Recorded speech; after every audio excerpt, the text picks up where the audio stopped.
Coming up, we're there as 12-time world record holder Brian Jackson makes his final world record attempt. It's an amazing feeling to be able to say, I hold that world record. He tells us how his life could have been much different if he hadn't been given a second chance. And he went from Chilocco Indian School to the world stage as a champion archer. Joe Thornton takes us back in time as he traveled the world representing Native Americans to a curious foreign audience. And the captivating voice of singer-songwriter Kalyn Fay Barnoski. I was told I was too young to understand much about the town and how living in two worlds has had a constant influence on her art, and how that conflict translates on her new album. The Cherokees. A thriving American Indian tribe. Our history. Our culture. Our people. Our future. The principles of a historic nation. Sewn into the fabric of a modern world. Hundreds of thousands strong. Learning, growing, succeeding, and steadfast. In the past, we have persevered through struggle. But the future is ours to write. Osiyo. Osiyo. Osiyo. These are the voices of the Cherokee people.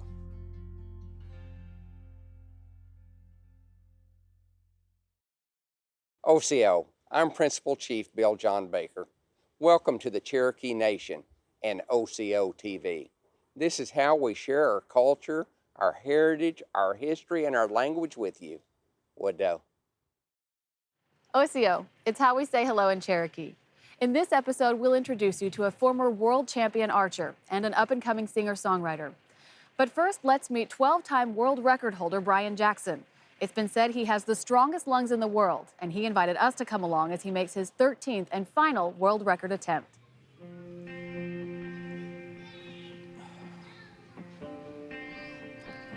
Being able to say that you've achieved something that nobody else in the world has ever done is something that I never thought I'd be able to do. And it's an amazing feeling to be able to say, I hold that world record.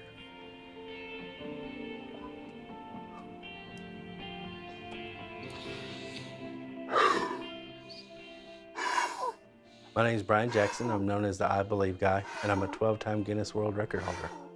I was actually born in California and moved to Oklahoma when I was 9. I always kind of looked for a way to fit in, and so I thought maybe I could try out for the track team. And then I went to the state track meet my junior year in high school, and I was in the top 12 fastest 2-mile runners in the state of Oklahoma. Then it all changed because between the junior year and senior year, I was introduced to drugs. I became one of the largest drug dealers in Seminole, Oklahoma. I watched my friends go to college. Some of them got jobs, and I was dealing drugs. 18 months after high school, I was in the largest drug bust in Seminole County at the time. I was arrested with 25 pounds of marijuana, 8 illegal firearms, several $1,000s in cash, and I was actually looking at 10 years in prison. And after that, the district attorney called me up to his office and scared me for about an hour, telling me what they were going to do to me in prison, how they were going to treat me. But then he just stopped and he said, Brian, this is not really who you are. He said, if you'll quit doing all this stupid stuff, I'll get you off. So he said, you have gifts and talents that you could use. So I took advantage of my second chance and I took it serious.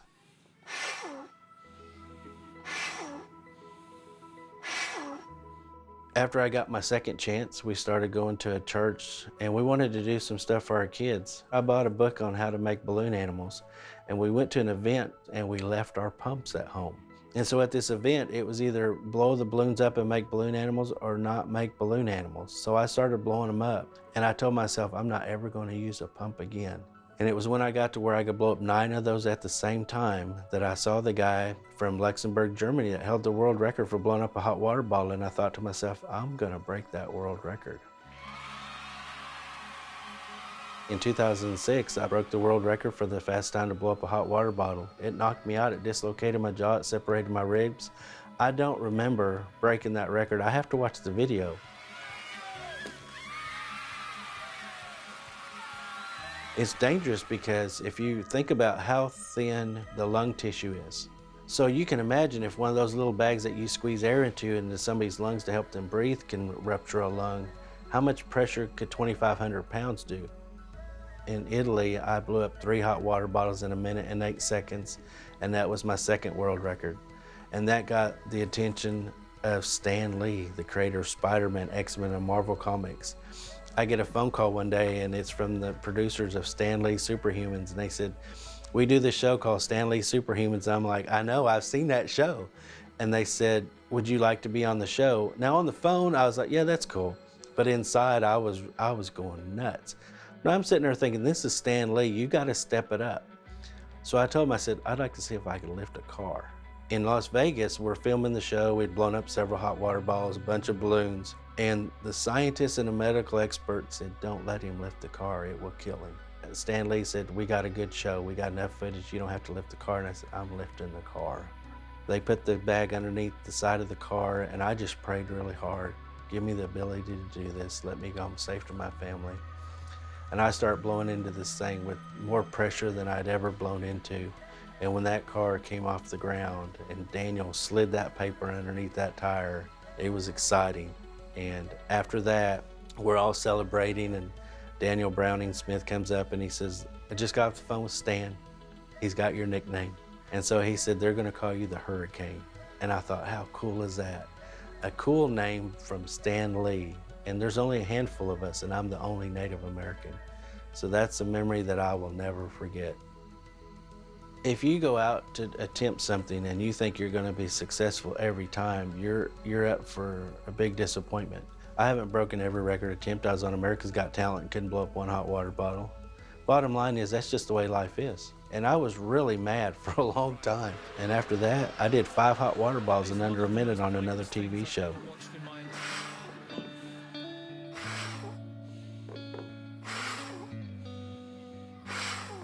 I look at it like this: I'm not just representing myself, but Native Americans. And now I hold more world records than any Native American in the world. And I can look back and smile and think, you know, I did change my legacy. I did change what people hopefully remember me by. But at the same time, I also get the opportunity to share with a lot of youth, if you've made a mistake, that doesn't mean it's the end of your life. It doesn't mean it's the end of your career.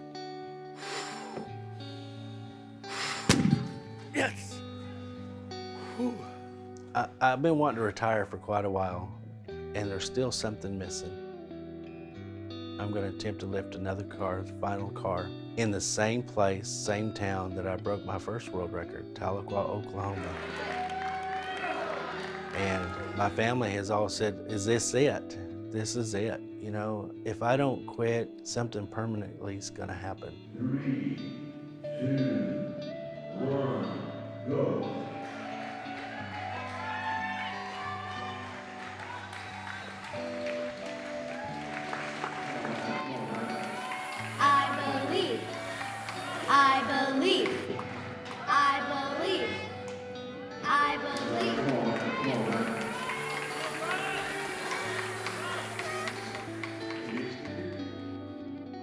I'm 51 years old.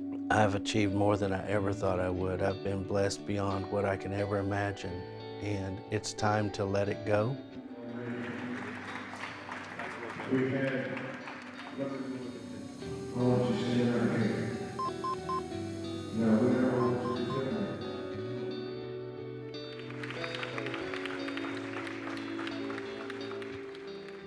And you got to get to a point where you're just happy with who you are and what you have. I'm officially retired. Thank you guys very much.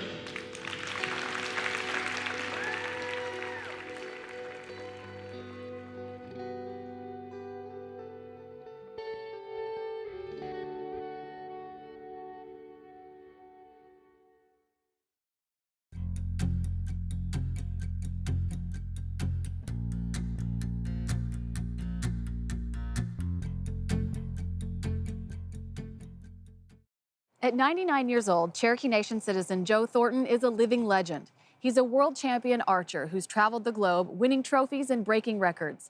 And it was archery that introduced Joe to his greatest match ever.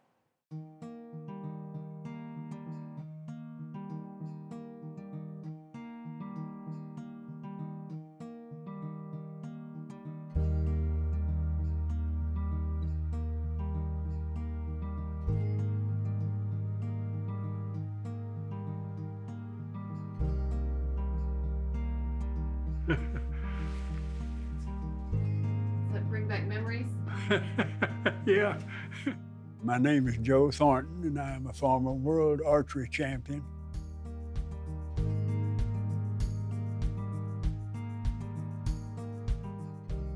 That's a good-looking couple, you know it? My name is Kalyn Thornton. I'm Joe Thornton's wife of 52 years and a former world champion archer.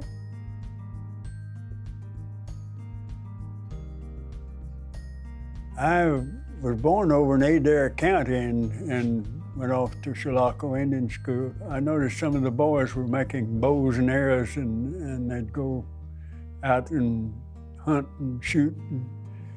They, some of them belonged to Boy Scouts, and the Boy Scouts had contests, and so I made bows and arrows along with the rest of them, and we'd go out and shoot.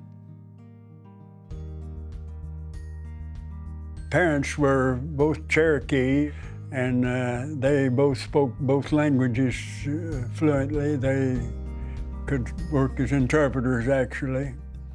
I sure wish that my parents had taught me that. Several years after I'd been out of Chilocco, I was operating a shop here, a TV shop, a radio shop in Tahlequah, and one of the guys that worked for me told me about modern archery. He said the cities around have clubs and they hold tournaments. And so I borrowed his bow one day and went to a tournament. And I found out I was pretty good at it. Shot a tournament, a state tournament one time, and I was very close to the world record, my score. Tulsa Archery Club, they made up to $1,000 to send me to world tournaments. I started out kind of slow, but before long I was in front. It requires so much strength and steadiness, steady nerves, and self-control. And when the tournament was over, I had won by 123 points. I could have discarded my last dozen arrows and still been the world champion. I set a couple of world records while I was at it. That was a great feeling. That's a very simple bow, but it was good.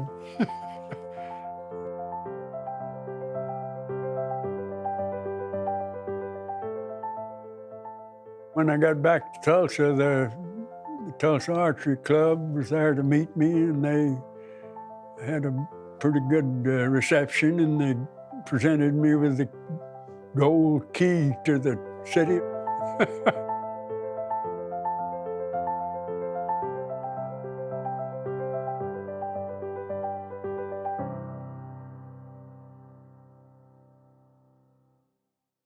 My brother-in-law was trying to get a program for the young people in archery over at Fort Gibson. So he brought me over here to Joe to buy a bow, and Joe sold me a bow. It just started from there.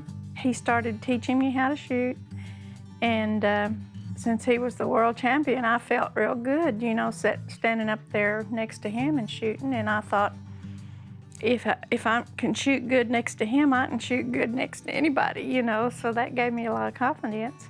And in 6 months, I made the United States archery team. But that was our life back then. And our kids were good kids, you know, and so we'd put them in the back of the station wagon along with the bows and arrows and go to a tournament almost every weekend. It was great. We could do things together, you know. She even hunted with me, which she probably never would have done if she hadn't been married to me. I shot in the Senior Olympics. They hold that around in each state. And I shot in that up till around, I was about 85 years old, I think. It was several years ago. I came in second. I thought it was time to quit. I can't pull it. I don't have the strength anymore to pull a bow. I can't even pull Helen's bow. I'm in 4 halls of fame now, and the main one is the American Indian Athletic Hall of Fame. I've always been proud of Joe. And we've all, as far as I'm concerned, we've always been happy, and we're still here. I guess I was a good sportsman. I helped a lot of people, and I learned to do a lot of things. So I'm proud of my accomplishments.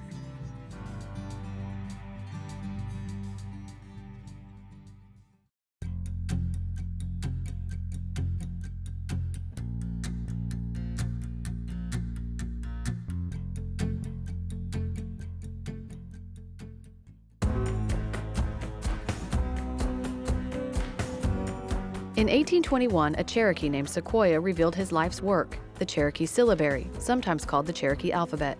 By 1830, more than 60% of Cherokees could read and write in Cherokee syllabary. In 1828, the first printing press designed to use the syllabary was assembled in the former capital of the Cherokee Nation in Newechota, Georgia. The printing press was used to create the Cherokee Phoenix, the first national bilingual newspaper, publishing its first edition on February 21, 1828. Beyond news, the Cherokee Phoenix published features, accounts of Cherokees living elsewhere, reports about other area tribes, and social and religious activities. In the 1830s, the newspaper's editor, Elias Boudinot, and Principal Chief John Ross used the Cherokee Phoenix to editorialize against the Indian Removal Act of 1830 and the growing encroachment by settlers. During the political unrest in 1834, the printing press was destroyed and the newspaper office burned. It wasn't until 1844, in what is now Tahlequah, Oklahoma, that another Cherokee printing press was created, printing a new newspaper called the Cherokee Advocate. In 2000, the newspaper's name returned to the Cherokee Phoenix, which is still printed in both Cherokee and English.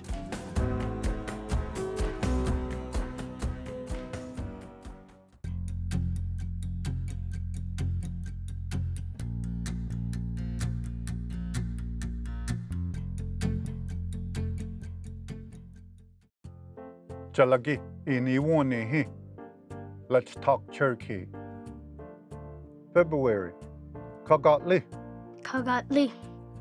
It was sleeting in February. Kagatli. Katla.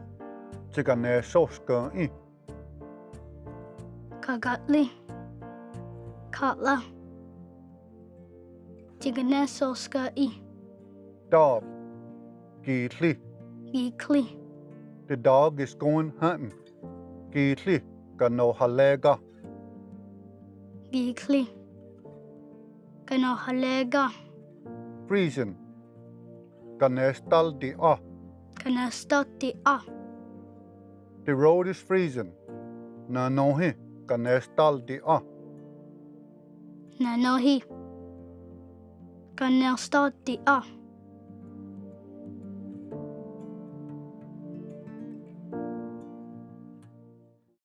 Kalyn Fay Barnoski is an artist taking on multiple forms of art, but no matter which type of art it is, her Cherokee heritage plays a major role in the message she's trying to send.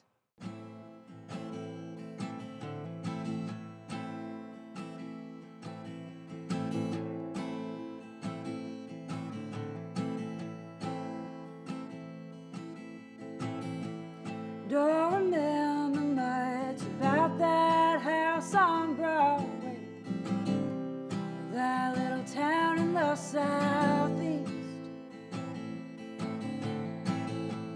Trees all swayed around as if they had a secret. Wish they would have told me. I'm Kalyn Fay Barnoski. I'm from Tulsa, Oklahoma. Actually originally from Okemah, Oklahoma. I'm in school and getting both of my masters so I can be a professor. I know what I love to do and I'm really passionate about what I want to do, and so I want to give that to somebody else as well. I got into art when I was like a really tiny child. I loved art and I loved music. I still feel like art is a way anyone can help someone. Mine isn't so much about just being Native as it is like trying to interact with other people who are dealing with being Native and being white and trying to fit in. It's different in Oklahoma than it is anywhere else because there's 38 plus affiliated tribes in Oklahoma, so most people you run into are going to be a little bit Native. My dad is full-blood Cherokee. All of my thesis work I'm working on right now is my Christian background versus like Native spiritualism and how my dad grew up and how he still carries a lot of those ideas and views but tries to mix them with Christianity. My family's really tight-knit.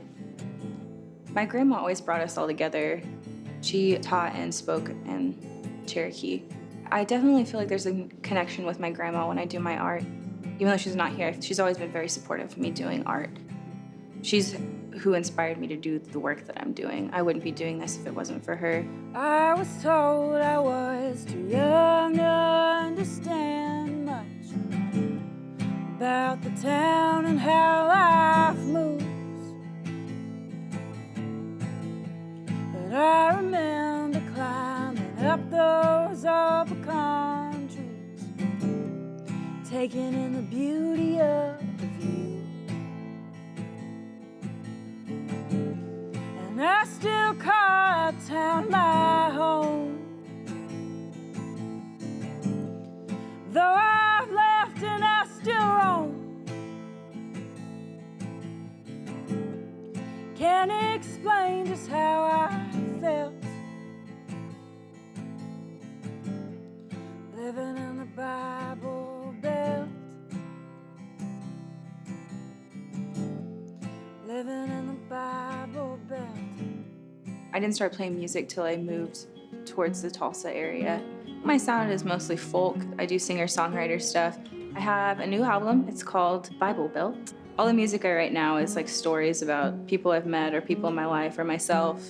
A lot of it has to do with living in Oklahoma or in the Bible Belt. I've been playing some of these songs for a few years now, and I just want to have a physical thing to give to people. I'm a part of two separate communities. I'm part of like the design art community, and then I'm part of the music community.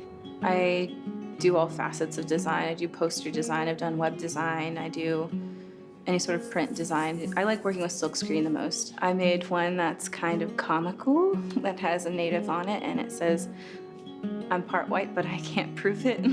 One of the pieces I worked on was two separate silk screens that I sewed together, and one was of like a traditional like 50s family at a table, and the other was a group of like Native men just out in the prairie. And I got some like syllabary on it too, which translates to Yosei Agei, which means I wish I had that. It's just like a conversation about how one wishes they had the other. Like my white side wishes they had like the culture and history that my Native side has. My Native side almost wishes they had like this traditional like white family stability. For me, Cherokee means like community. It's not even just that, it's like retaining a heritage and pushing it further and not making it better, but always being appreciative of your history, continuing on with that. Not letting it die, but also not scared to keep progressing. Grace and rain and sins and dust caused our bodies all to rust till we left with our bare feet. And I still call our town my home, though I've left and I still roam. Can't explain just how I felt living in the Bible Belt. Can't explain just how I felt living in the Bible Belt. We hope you enjoyed our show. And remember, you can always watch entire episodes and share your favorite stories online at Osio.tv. There is no Cherokee word for goodbye. We say, Donadago ha'i. We'll see each other again. So until next time, wado. It's your turn to visit the Cherokee Nation and explore 66,000 acres of lush Oklahoma countryside, scenic lakes and rivers, and engaging cultural attractions like the Cherokee Heritage Center in Park Hill, Oklahoma. Built in 1967, the Cherokee Heritage Center is a great place to immerse yourself in Cherokee culture, history, and art. The Cherokee Heritage Center includes the Cherokee National Museum, the Cherokee Family Research Center, our National Archives, Adams Corner Rural Village, and Deligua, a replica of a 1710 Cherokee village. The site of the Cherokee Heritage Center is itself historic. It's built on the original grounds of the Cherokee National Female Seminary, the first institution of higher learning for women west of the Mississippi. Thousands of women, both Cherokee and non-Cherokee, received world-class educations at the seminary until it burned in 1887. It was rebuilt in Tahlequah, Oklahoma, but today, 3 of the original school's columns mark the entrance to the Heritage Center. Inside, you'll find the Cherokee National Museum, where visitors can learn the history of Cherokee Nation through several exhibits, from our original homelands in the southeastern U.S. across the Trail of Tears to Indian Territory and into Oklahoma statehood and beyond. The gallery space at the Heritage Center is home to the annual Cherokee Homecoming Art Show and Sale and the Trail of Tears Art Show, as well as other temporary and traveling exhibits. Deligua is the most popular cultural attraction in the Cherokee Nation. Situated on the Heritage Center grounds, Deligua is a historically accurate replica of a Cherokee village from the year 1710, after European contact. Visitors take a guided tour of the village and experience authentic Cherokee life and history.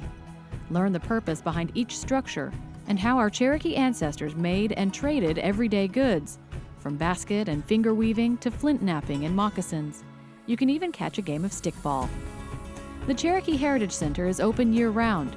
To learn more and to plan your next visit, go to visitcherokeenation.com.